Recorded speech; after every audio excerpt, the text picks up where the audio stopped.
بسم اللہ الرحمن الرحیم۔ السلام علیکم ناظرین گرامی، آج کی اس ویڈیو کے اندر میں آپ لوگوں کو بتاؤں گا کہ حضرت آدم علیہ السلام کی تخلیق کیسے ہوئی اور اس کے مختلف مراحل کون سے تھے، اور بھی بہت کچھ اس ویڈیو کے اندر جانیے۔ انفارمیٹو ویڈیو ہے تو ناظرین چلتے ہیں ویڈیو کی جانب۔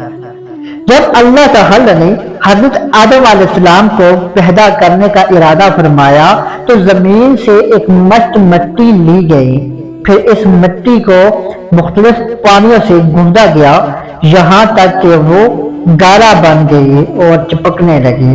پھر وہ گارا سیاہ ہو گیا اور اس میں بو پیدا ہوئی، تو پھر اس سیاہ رنگ اور بو والی مٹی سے انسان کی صورت بنائی گئی۔ جب وہ سوکھ کر خشک ہو گئی تو جس وقت ہوا اس میں سے گزرتی تو وہ بجتی اور اس میں آواز پیدا ہوتی تھی۔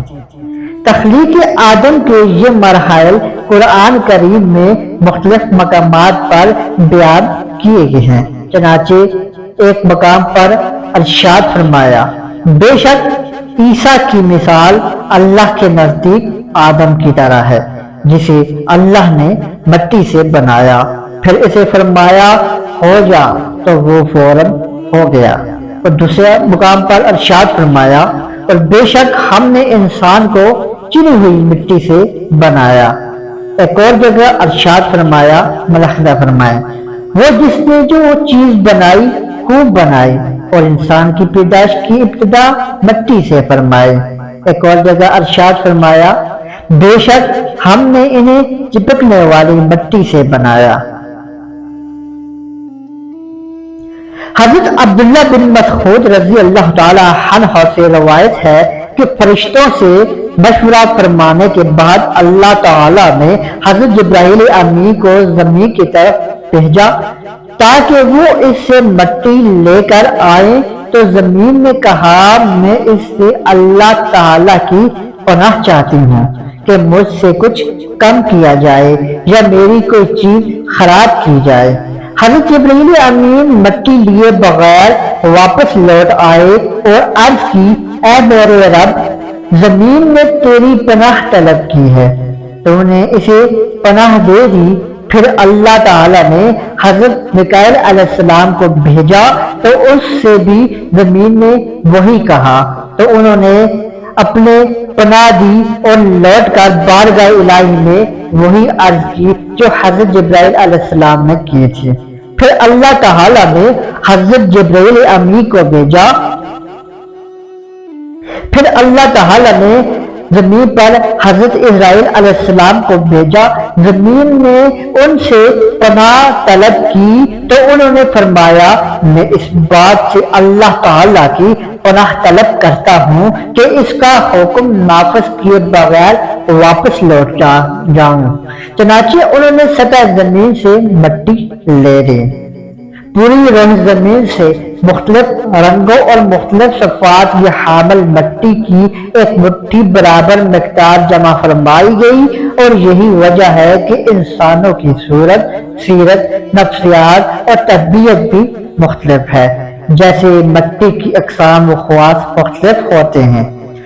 حضرت ابو موسیٰ شہر رضی اللہ تعالی عنہ سے روایت ہے، نبی کریم صلی اللہ علیہ وآلہ وسلم نے ارشاد فرمایا، اللہ تعالی نے حضرت آدم علیہ السلام کو ایک مٹھی بھر مٹی سے پیدا کیا جسے اس نے تمام روئے زمین سے لیا، لہذا اولاد آدم زمین کے اندازے کے مطابق آئی، یعنی چونکہ مٹی مختلف قسموں کی تھی اس لیے انسانوں کی صورت اور سیرتیں بھی مختلف ہوئیں، تو ان میں سرخ اور سفید اور کالے اور درمیانے، یعنی سانولے یا سفیدی سرخی سے مخلوط، اور نرم و سخت اور خبیث و پاکیزہ ہیں۔ یقیناً اللہ تعالیٰ اس بات پر قادر تھا کہ وہ حضرت آدم علیہ السلام کی مرحلہ وار تحقیق کرنے کی بجائے ایک ہی وقت میں یکا بار کی اور آپ علیہ السلام کی تخلیق کر دیتا، لیکن اس نے اپنی حکمت کاملہ کے تحت ایسا نہیں فرمایا۔ بلکہ عالم کبیر یعنی کائنات کی پیدائش کی طرح عالم صغیر بھی یعنی انسان کو بھی مرحلہ وار پیدا فرمایا۔ اس میں ہمارے لیے یہ تعلیم ہے کہ ہم بھی اپنے قوم اطمینان سے اور مرحلہ وار کیا کریں۔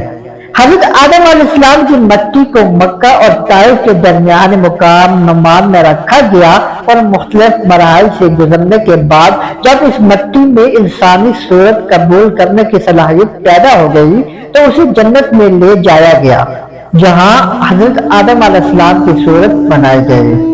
بعض روایت میں یہ بھی ہے کہ حضرت آدم علیہ السلام کی مبارک صورت زمین پر بنائی گئی، پھر اسے جنت میں لے جایا گیا جہاں ان میں روح ڈالی گئی۔ اللہ تعالیٰ نے حضرت آدم علیہ السلام کی تخلیق خاص اپنے دست قدرت سے فرمائی، جیسا کہ ابلیس کے سجدہ نہ کرنے پر اللہ تعالیٰ نے اس سے فرمایا، اے ابلیس، تجھے کس چیز نے روکا کہ تو اسے سجدہ کرے جسے میں نے اپنے ہاتھوں سے بنایا؟ اور اللہ تعالیٰ نے ہی آپ علیہ السلام کی تخلیق کو پایا تکمیل تک پہنچا کر اس جسم مبارک میں اپنی ایک خاص معزز روح پھونکی، جیسا کہ فرشتوں کو دیے جانے والے حکم سے ظاہر ہے۔ پھر جب اس میں اسے ٹھیک بنا لوں اور اس میں اپنی خاص روح پھونکوں تو تم اس کے لیے سجدہ کر جاؤ۔ آپ علیہ السلام کی صورت اور قد مبارک کے بارے میں حضرت ابو ہریرہ رضی اللہ تعالی عنہ سے روایت ہے، رسول کریم صلی اللہ علیہ وآلہ وسلم نے ارشاد فرمایا، اللہ تعالیٰ نے حضرت آدم علیہ السلام کو اپنی صورت پر پیدا فرمایا اور ان کے قد کی لمبائی 60 گز تھی۔ اپنی صورت پر پیدا کرنے سے کیا مراد ہے؟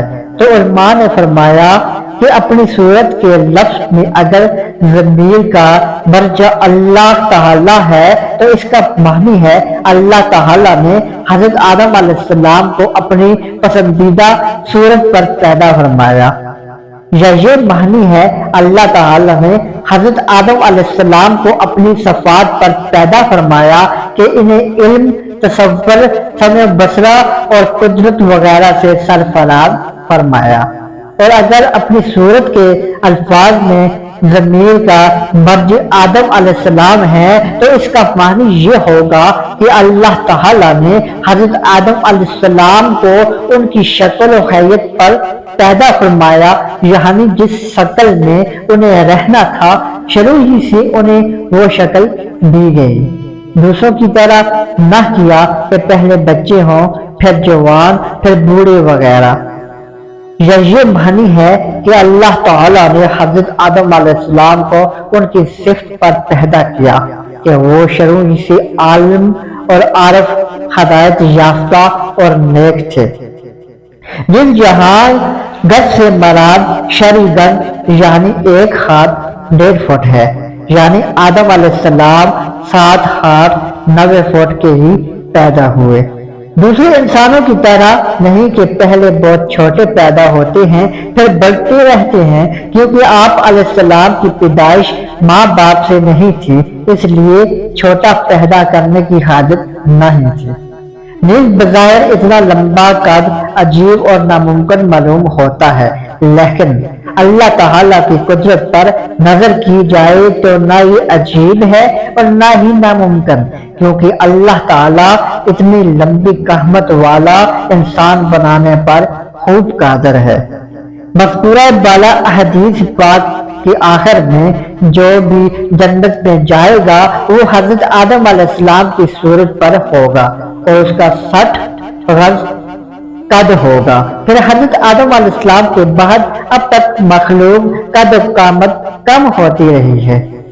حضرت انس رضی اللہ تعالی عنہ سے روایت ہے، حضور نبی کریم نے ارشاد فرمایا، جب اللہ تعالی نے حضرت آدم علیہ السلام کی جنت میں صورت بنائی تو جب تک اسی حالت میں رکھنا چاہا تو انہیں چھوڑے رکھا۔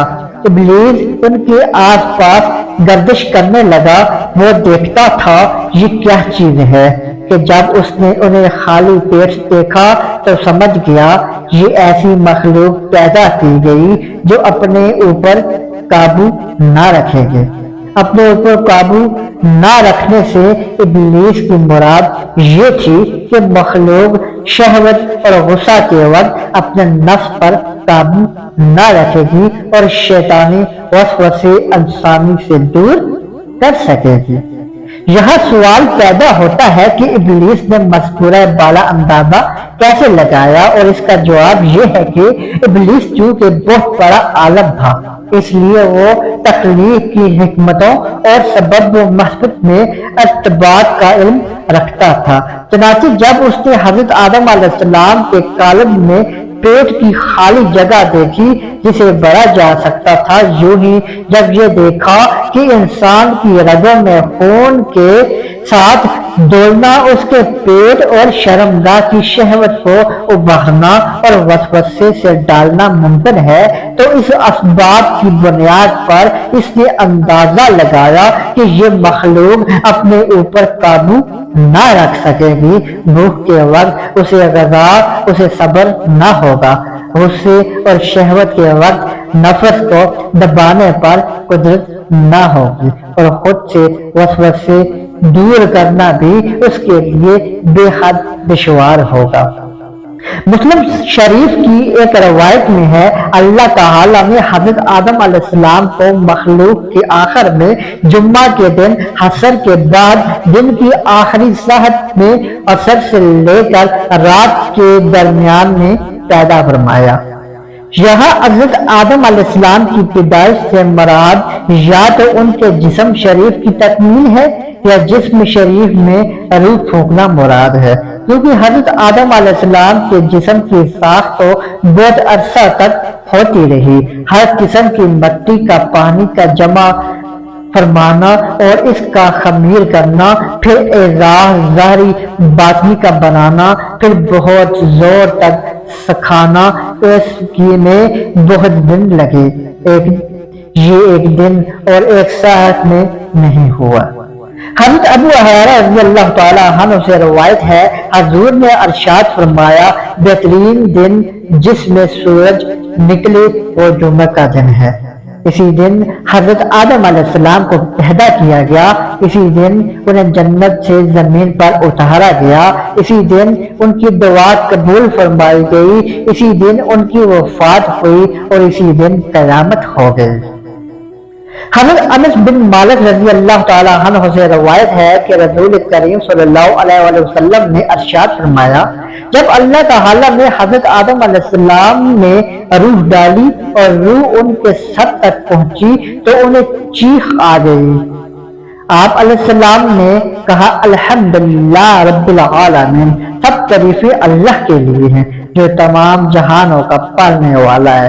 تو اللہ تبارک و تعالی نے ان سے فرمایا، یرحمک اللہ، یعنی اللہ تعالیٰ آپ پر رحم فرمائے گا۔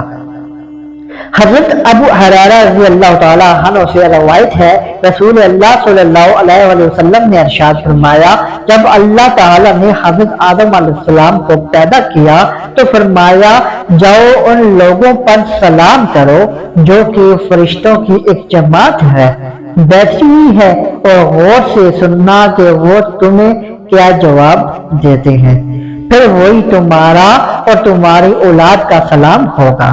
چنانچہ آپ علیہ السلام گئے اور کہا، السلام علیکم۔ ان سب نے کہا، السلام علیکم ورحمۃ اللہ، تو انہوں نے ان کے لیے ورحمۃ اللہ بڑھا دیا۔ ترمذی شریف کی حدیث میں ہے کہ جب اللہ تعالی نے حضرت آدم علیہ السلام کو تخلیق فرمایا اور ان میں روح پھونکی تو انہیں چھینک آئی۔ آپ علیہ السلام نے فرمایا، الحمدللہ کہنے کا ارادہ فرمایا تو اذن الہی سے آپ نے اللہ تعالیٰ کی حمد کی۔ پھر اللہ تعالیٰ نے فرمایا، اللہ کی تم پر رحمت ہے، اے آدم، فرشتوں کی اس بیٹھی ہوئی جماعت کے پاس جاؤ اور السلام علیکم کہو۔ چنانچہ انہوں نے السلام علیکم کہا، فرشتہ نے جواب دیا، السلام علیکم ورحمۃ اللہ وبرکاتہ۔ تو پھر آپ یہاں اس یہاں برگاہ الہی میں لوٹے اللہ تعالیٰ نے ارشاد فرمایا یہ تمہارا اور تمہاری اولاد کا آپس میں سلام ہے۔ یہاں اس حدیث پاک کے متعلق چند اہم باتیں ملاحظہ فرمائیں۔ چھینک آنے پر حضرت آدم علیہ السلام کا حمد الہی کرنا اللہ تعالیٰ کی توفیق، تعلیم اور اس کے حکم سے تھا۔ نمبر 2، یہاں حضرت آدم علیہ السلام نے بطور خاص اس لیے حمد کی کہ اللہ تعالیٰ نے اپنے فضل اور قدرت کاملہ سے آپ علیہ السلام کو نئے طور پر وجود بخشا، نیز آپ علیہ السلام کو مناسب اور قد و قامت اور صحت و تندرستی کے ساتھ پیدا کیا۔ اس لیے روح پھونکی جانے کے بعد آپ علیہ السلام کو چھینک آئی جو کہ مزاج کی درستی کی علامت ہے۔ اس فضل و احسان پر آپ علیہ السلام نے اللہ تعالیٰ کی حمد کی۔ یہاں اللہ تعالیٰ کے یرحمک اللہ کہنے پر دو احتمال ہیں۔ یہ بندوں کی تعمیم کے لیے دعائیہ کلمہ ہے۔ سورت میں بیان فرمایا جیسا کہ سورت فاطمہ میں ہمیں سیدھا رستہ دکھانے کی دعا کے الفاظ سکھائے، یہاں سکھایا کہ اولاد آدم چھینک کے جواب میں کیا کہا کریں۔ یہ فرمان خبر کے لیے ہے، یعنی اس میں خبر دی گئی کہ اللہ تعالیٰ کی آپ علیہ السلام پر رحمت ہے۔ حضرت آدم علیہ السلام کو فرشتوں کے پاس جا کر سلام کرنے کا فرمایا گیا۔ اس میں عاجزی اور اس ادب کی تعلیم ہے کہ آنے والا بیٹھے ہوں تو سلام کرے، اگرچہ آنے والا فضل اور بیٹھے ہوئے لوگ مفضول ہوں۔ فرشتے نے جواب میں ورحمت اللہ کے الفاظ پڑھائے۔ اس میں یہ درس ہے کہ جواب میں سلام میں کچھ الفاظ زیادہ کرنا مستحب ہے۔ اسلام کرنا مخلوق کے ساتھ حسن سلوک کرنے میں داخل ہے۔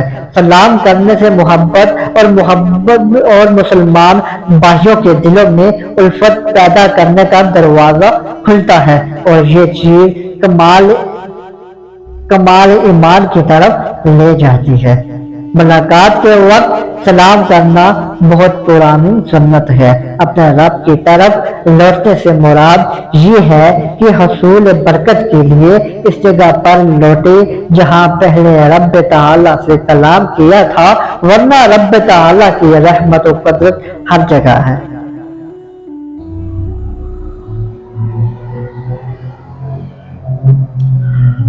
والسلام، انشاءاللہ پھر ملاقات ہوگی ایک نئے ٹاپک کے ساتھ، اور مجھے اجازت دیجیے گا۔ اللہ نگہبان۔